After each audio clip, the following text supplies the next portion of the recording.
Tequila Sunrise with a bloodshot eyes. Guys, one of the biggest transfers of world football is probably on the cusp of happening. It's been widely reported Xavi Hernandez has met with Robert Lewandowski to discuss a free transfer in the summer, and by all accounts, Lewandowski and Xavi both have the green light to proceed onwards, and this feels like the beginning of a huge sliding doors transfer situation across European football. As you probably know from watching football over the last couple of years, the reason a lot of these guys, like Lewandowski, Harry Kane, quite justly, get extra praise for the sort of striker they are is because there isn't really that many of them around, as we're well aware. So in the video today, guys, we'll be discussing what does it mean, number one, for Barcelona? How does Lewandowski fit into Xavi Hernandez's current tactical system and the way they're playing? Where does he improve them? That probably won't take too long. And then we'll have a look at Julian Nagelsmann's Bayern Munich. How did they go about replacing the greatest striker in their modern history by a long way? Do they go down the tried and tested route of raiding through the Bundesliga and trying to pull somebody from up there? Do they bring back maybe a familiar face to the league back in from abroad? We'll be discussing what that maybe means for Bayern Munich and their options going into the summer as well. At any point in the video today, guys, if you laugh, you learn, you like something or whatever, please do like and subscribe and share and retweet and all that good stuff.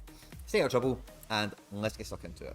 If you could hit the subscribe button, I do daily global football content, everything from Wonder Kids and Rising Star Managers to fantasy football and watch-alongs. That will also automatically enter you into my April giveaway. This month, I'm giving away a 1 of 100 Belgium Youth International, Ewood Pletench, and 2 limited goalkeepers. If you want to stick around to the end of the video, we'll get into all the giveaway stuff again there. Now, I've had lots of fun, as I'm sure you have, watching Xavi's Barcelona over the last 2-3 months especially.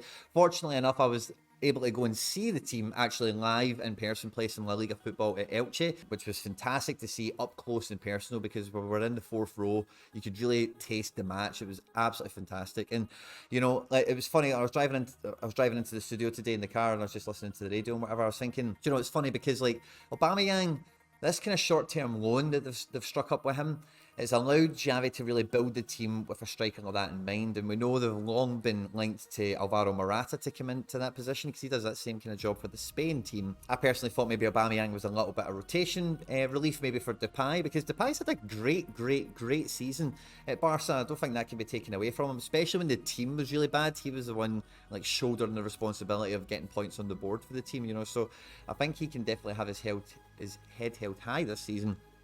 But you know, Aubameyang is kind of like the cheap man's Lewandowski in this Barcelona team. I can see him just plugging and playing, and this won't be a mad revelation for any of you at home, I'm sure. Exactly to where Aubameyang fits in.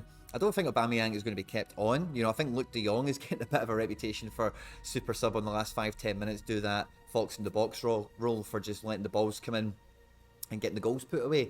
So I think Lewandowski only enhances this team. You know, we've seen the goal records that Messi and Ronaldo have had in La Liga previously.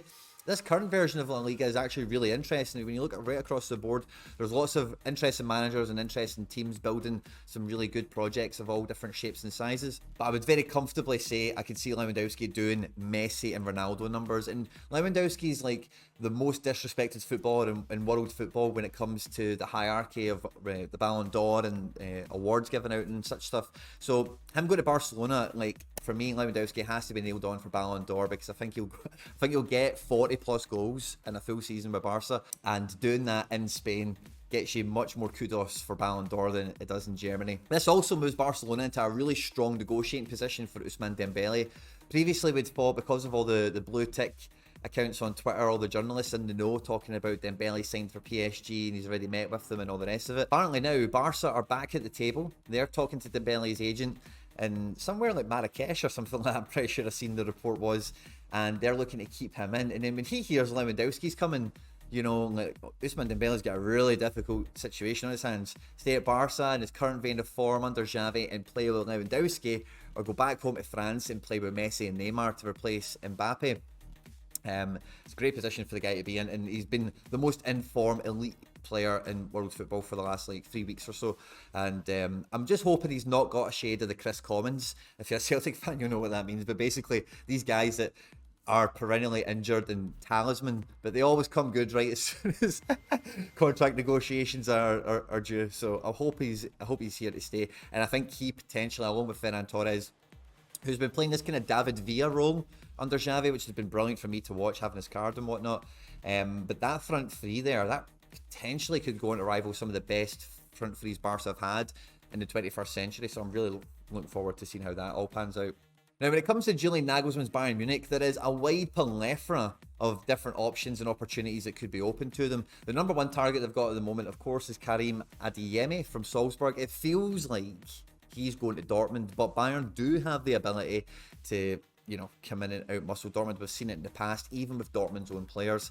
So I think Adeyemi is number one on the priority list. And when you look at how Nagelsmann plays, like, especially his pomp at Hoffenheim and in Leipzig, you know, it's a very fluid formation. Lewandowski plays striker very well in that kind of shape. And when you remember when Guardiola was at Bayern Munich, he tried to play in like this kind of 3-6-1 kind of formation, and quite similar to how Nagelsmann plays football. And Lewandowski was probably the only striker in the world that Pep would actually ever play as a striker, maybe Haaland. Point being, there's not many strikers of that mould, or even in world football, that could play in that Pep, Nagelsmann, Bayern kind of system of how they've evolved over the last couple of years. You know, the days of Robben and Ribery are long gone at this point, really. If we were to assume that Adeyemi was not to go to Bayern Munich, let's say he goes to Borussia Dortmund, then, you know, in the short term, like, if I could see them maybe holding out to maybe try and get Nkunku next summer, try and get Wirtz maybe next summer, or maybe something of that kind of mould where they stay patient and they basically move Muller up front, and then maybe somebody like a Tolisso or a Sabitzer or a Gravenberch who they're about to sign, maybe their spot in the team is maybe the spot that Lewandowski frees up becomes a midfielder, and they kind of shuffle up some more of those attacking players. Maybe Gnabry comes in as a false nine. They also have Joshua Zirkzee on loan at Anderlecht, who's getting plaudits galore, but Nagelsmann and the contingent at Bayern Munich decided to loan him out this season because him and Mikel Cuisance didn't really seem to gel in with the group. So the jury's out on that one. In terms of if they were to go out and get a big name replacement, because the thing about German football, which almost every outsider admires, is the fan input. That's why they always plunder the rest of the Bundesliga, because the fans have a big say in players that do well in the league they hold in high regard, of course. But to replace Lewandowski, potentially they're going to go out and get a marquee name. And what sort of marquee names are out there that they could reasonably try and capture and bring into the team? For me, actually, I think a surprise one that could come out might be Romelu Lukaku. If you were to go for that kind of same mould, again, very successful in Italy, got a great goal scoring record in the Premier League anyway, and I cannot imagine him not killing for Bayern Munich in the Bundesliga. I don't foresee it happening if he was to stay sharp and fit and, you know, injury free and all that kind of stuff.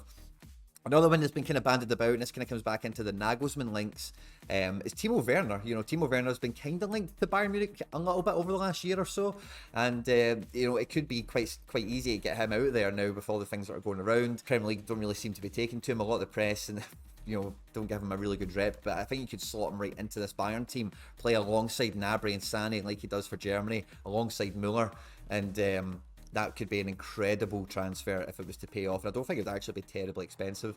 I've already mentioned they might hang off. Maybe they'll try and go for Nkunku. I do think, and I hope, that Leipzig have moved past this whole, you know, trap that Dortmund got into of letting their best players go to Bayern all the time. So I'm hoping they've got the resolve to keep Nkunku for longer than or the kind of time that they had Werner for, or sell him outside of Germany. I think Memphis Depay, if I'm being a little bit selfish, would fit like a glove into this team. And I would hope that if Bayern Munich did actually show an interest in him, that Barcelona would be more than happy to come to the table to negotiate a deal that's fair for all, since they're receiving Lewandowski, and Memphis Depay will be on significant wages himself. I think that the skill set that Depay brings in would marry in very well and offer a lot of different options to the same sort of players that are there, you know, like Gnabry and Sané and Coleman and whatever, but he can play that 9 in that more kind of fluid shape, and the technique of passing, the range of passing, the set piece danger adds another level to Bayern that they don't really have at the moment. Maybe Lautaro Martinez comes into the picture as well, because it was expected he would move this summer, but no one's really stood up yet.